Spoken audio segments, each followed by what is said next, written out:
আসসালামু আলাইকুম। অবিরাম বাংলার সংবাদে সবাইকে স্বাগত জানাচ্ছি। আমি নাইম ফাথম মুবিন। শুরুতেই বিআরবি কেবলস সংবাদ শিরোনাম। জানিয়ে দেব সর্বশেষ আপডেট বাংলা সংবাদ। শুরুতেই জানাবো, খালেদা জিয়ার বাসার সামনে বালু ভর্তি ট্রাক রাখার ঘটনায় শেখ হাসিনাকে আসামি করে মামলা। এদিকে শেখ হাসিনার অনুরোধ না রাখলেও ডক্টর ইউনূসের কথা রাখছে মালয়েশিয়া। আরও থাকছে, যুক্তরাষ্ট্রের চাপে ভারত ছাড়তে হচ্ছে শেখ হাসিনাকে। জানাবো, এক মাঘে শীত যায় না, গুনে গুনে হিসাব নেওয়া হবে, শেখ হাসিনার নতুন ফোনালাপ ফাঁস। আরও থাকছে, প্রকাশ্যে কুপানো হলো উবাইদুল কাদেরের ভগ্নিপতিকে। জানাবো, অপরাধীদের মদতদাতাদের বিচার একদিন বাংলার মাটিতেই হবে, হুঁশিয়ারি দিলেন আওয়ামী লীগের সভাপতি মণ্ডলীর সদস্য নানক। থাকছে, ভারতে বসে শেখ হাসিনা জাতির বিরুদ্ধে ষড়যন্ত্র করছে, শহীদুদ্দিন চৌধুরী অ্যানি।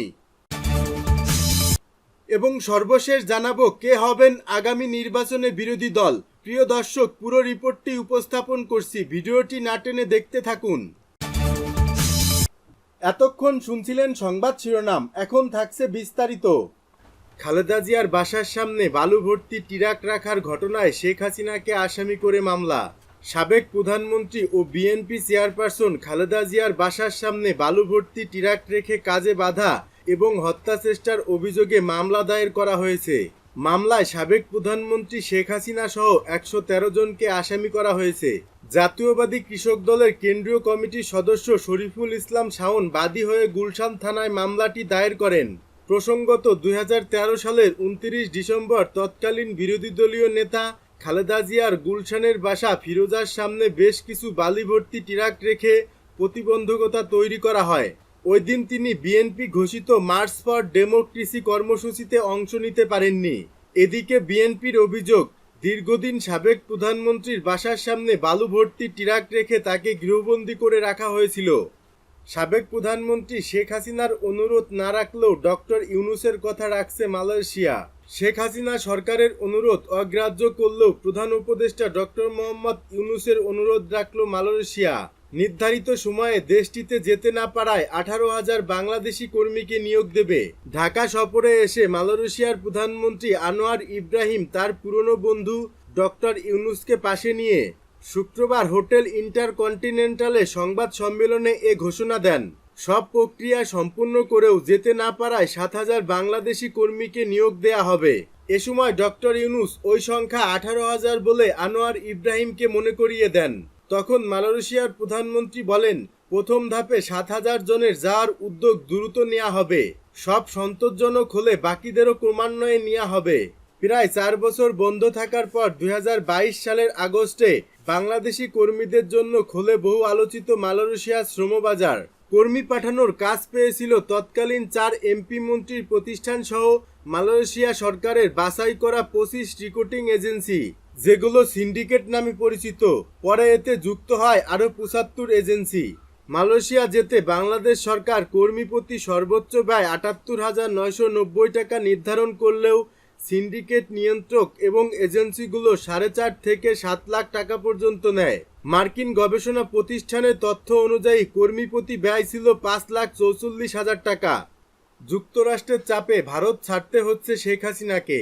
ছাত্র জনতার আন্দোলনের মুখে গত ৫ আগস্ট দেশ থেকে পালিয়ে ভারতে আশ্রয় নেন সাবেক প্রধানমন্ত্রী শেখ হাসিনা।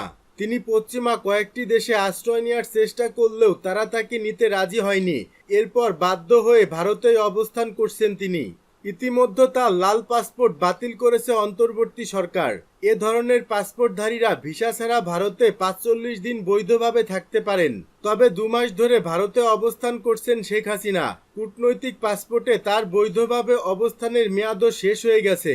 এখন তিনি কোন স্ট্যাটাসে ভারতে অবস্থান করছেন তা পরিষ্কার নয়। বিষয়টি ভারতের পক্ষ থেকেও খোলাসা করা হয়নি। নির্ভরযোগ্য একাধিক সূত্র জানিয়েছে, সর্বশেষ খবর অনুযায়ী যুক্তরাষ্ট্র ভারতের কাছে জানতে চেয়েছে শেখ হাসিনা কিভাবে কোন ব্যবস্থায় দিল্লিতে অবস্থান করছেন। জবাবে ভারত নাকি বলেছে শেখ হাসিনা স্বল্প সময়ের মধ্যে মধ্যপ্রাচ্যের কোনো একটি দেশে চলে যাবেন। বাংলাদেশের অন্তর্বর্তী সরকারকেও নাকি এই খবর জানানো হয়েছে। অপরাধীদের মদতদাতাদের বিচার একদিন বাংলার মাটিতেই হবে, হুঁশিয়ারি দিলেন আওয়ামী লীগের সভাপতিমণ্ডলীর সদস্য জাহাঙ্গীর কবির নানক। সারা দেশে এক অকল্পনীয় দুঃশাসন চলছে বলে দাবি করেছেন আওয়ামী লীগের সভাপতিমণ্ডলীর সদস্য জাহাঙ্গীর কবির নানক। তিনি বলেন, দেশের প্রায় প্রতিটি উপজেলায় আওয়ামী লীগের নেতাকর্মীদের উপর বিএনপি ও তাদের মিত্ররা নির্যাতন চালাচ্ছে। একই সঙ্গে দেশের বিভিন্ন স্থানে চলছে চাঁদাবাজির মহা উৎসব। গণমাধ্যম কর্মীদের কাছে পাঠানো এক বিবৃতিতে এ দাবি করেন তিনি।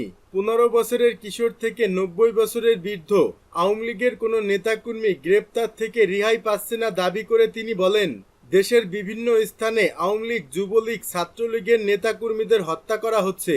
একই সঙ্গে বাসাবাড়ি ও ব্যবসা প্রতিষ্ঠানে লুটপাট, অগ্নিসংযোগ করছে বিএনপি ও তার মিত্ররা। কিন্তু অপরাধীদের বিরুদ্ধে কোনো মামলা হচ্ছে না, গ্রেপ্তারও করা হচ্ছে না। এসব ঘটনার তীব্র নিন্দা জানিয়েছেন আওয়ামী লীগের সভাপতিমণ্ডলীর এই সদস্য। নিত্য প্রয়োজনীয় পণ্যের মূল্য আকাশ ছোঁয়া মন্তব্য করে তিনি আরও বলেন, সেদিকে নজর না দিয়ে আওয়ামী লীগ নিধনে নেমেছে ডক্টর ইউনূসের সরকার। বিবৃতিতে আরও বলা হয়েছে, আসন্ন দুর্গাপূজার মূর্তি ভাঙচুর করে হিন্দু সম্প্রদায়ের ধর্মীয় অনুভূতিতে আঘাত দিচ্ছে। থানা লুটপাটকারী ও অবৈধ অস্ত্রধারীদের গ্রেপ্তার করা হচ্ছে না। আমি সব নৃশংস ঘটনার তীব্র নিন্দা জানাচ্ছি। এই জঘন্য অপরাধীদের মদত যারা দিচ্ছেন তাদের বিচার একদিন বাংলার মাটিতেই হবে ইনশাল্লাহ। ভারতে বসে শেখ হাসিনা জাতির বিরুদ্ধে ষড়যন্ত্র করছে, বিএনপির যুগ্ম মহাসচিব শহীদুদ্দিন চৌধুরী আনি। বিএনপির যুগ্ম মহাসচিব শহীদুদ্দিন চৌধুরী আনি বলেছেন, গণশত্রুতে পরিণত হয়ে শেখ হাসিনা পালিয়ে গেছে। তিনি এদেশ থেকে পালিয়ে গেছেন, কিন্তু তার ষড়যন্ত্র পালিয়ে যায়নি। ভারতে বসে দেশ ও জাতির বিরুদ্ধে ষড়যন্ত্র করছে, কারণ তাদের তো টাকার অভাব নেই। লাখ লাখ কোটি কোটি টাকা তারা লুটপাট করেছে, পাচার করেছে। সেই টাকা দিয়ে এখন আমার আপনার বিরুদ্ধে ষড়যন্ত্র করছে। এ ষড়যন্ত্রের বিরুদ্ধে আমাদের সজাগ থাকতে হবে। এ সময় আনি আরও বলেন, রক্তের দাগ শুকায়নি, কিন্তু বিচারের প্রক্রিয়া এখনো ব্যাপকভাবে শুরু হয়নি।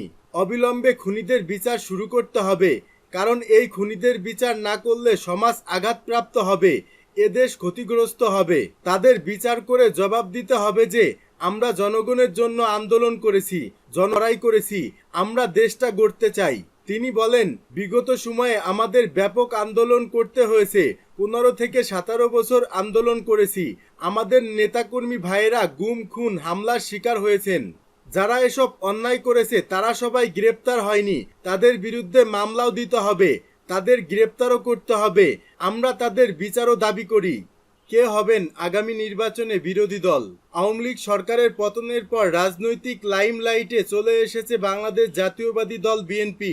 ক্ষমতায় যাওয়ার ব্যাপারে অনেকটাই নিশ্চিত দলটি। আসছে ত্রয়োদশ জাতীয় সংসদে যদি ক্ষমতাসীন দল হয় বিএনপি, তবে বিরোধী দল হবে কারা? এই প্রশ্নের উত্তর খুঁজছে বিবিসি বাংলা। গণমাধ্যমটির একটি প্রতিবেদনে বলা হয়েছে, বাংলাদেশে এখন আওয়ামী লীগের অবস্থা বিপর্যস্ত। দলটির রাজনীতি নিষিদ্ধ হবে কিনা সে আলোচনা চলছে রাজনৈতিক মহলে। মনে করা হচ্ছে রাজনৈতিক মাঠে সহসায় শক্তভাবে ফিরে আসতে পারবে না আওয়ামী লীগ। আওয়ামী লীগের এমন অবস্থায় এককভাবে সরকারে আসতে পারবে না বিএনপি। দলটি ক্ষমতায় এলে বিরোধী দল কারা হবে এই নিয়ে আলোচনা চলছে। এরই মধ্যে দেশের বিভিন্ন ইসলামী দলগুলোকে নিয়ে জোট গড়ার চেষ্টা করছে বাংলাদেশ জামায়াত ইসলাম।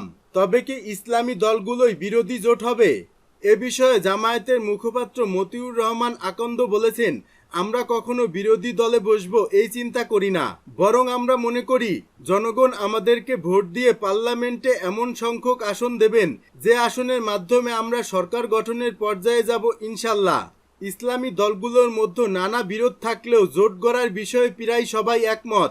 এ বিষয়ে বাংলাদেশ খেলাফত মজলিসের মহাসচিব মাওলানা মুহাম্মদ মামুনুল হক বলেন, চিন্তাগত বা মতাদর্শগত মত ভিন্নতাগুলো আমরা এই মুহূর্তে রাজনীতির মঞ্চে উপস্থাপন করতে চাচ্ছি না। রাজনৈতিকভাবে ঐক্যবদ্ধ হওয়ার ব্যাপারে সম্পূর্ণ একমত প্রকাশ করেন এই নেতা। নানা সময়ে জামায়াত ইসলামীর সমালোচনা করলেও পরিবর্তিত পরিস্থিতিতে দলটির সঙ্গে ঐক্য গড়ার দ্বিমত নেই ইসলামী আন্দোলন বাংলাদেশের সিনিয়র নায়েব আমির সৈয়দ মোহাম্মদ ফয়জুল করিমের। তিনি বলেন, ঐক্যর যে প্রক্রিয়া চলছে তাতে আমরা আগ্রহী। আমরাই আগে থেকে এ ব্যাপারে বলে এসেছি। ইসলামী দলগুলো জোট করে তেমন সফলতা পাবে না বলেও মনে করেন অনেক বিশ্লেষক। তাই আওয়ামী লীগ নির্বাচনে অংশ নিলে তারাই বিরোধী দল হয়ে উঠবে কিনা এমন প্রশ্ন উঠে আসছে। রাষ্ট্রবিজ্ঞানী আব্দুল লতিফ মাসুদ মনে করেন বাংলাদেশের মানুষ ধার্মিক কিন্তু ধর্ম অন্ধ নয়। ভোটের মাঠে জনগণ নৌকা অথবা ধানের শীষেই ভোট দেন। তিনি বলেন জামায়াত ইসলামীর ভোট হতে পারে সর্বোচ্চ 11%, কিন্তু বিএনপিকে চ্যালেঞ্জ করার মতো নয়। বাংলাদেশের মানুষ মোল্লাতন্ত্রেও বিশ্বাস করে না, নাস্তিকতন্ত্রেও বিশ্বাস করে না। বাংলাদেশে এর আগে একবার মাত্র ইসলামী দলগুলোর বিরোধ ঐক্যের নজির আছে, সেটাও প্রায় 46 বছর আগে 1978 সালে। সে সময় জামাত সহ 4টি ইসলামিক দল মিলে ইসলামিক ডেমোক্রেটিক লীগ গঠন করেছিল। জোটটি সংসদ নির্বাচনে 20টি আসন পেয়েছিল। পরে অবশ্য সেই ঐক্য আর থাকেনি।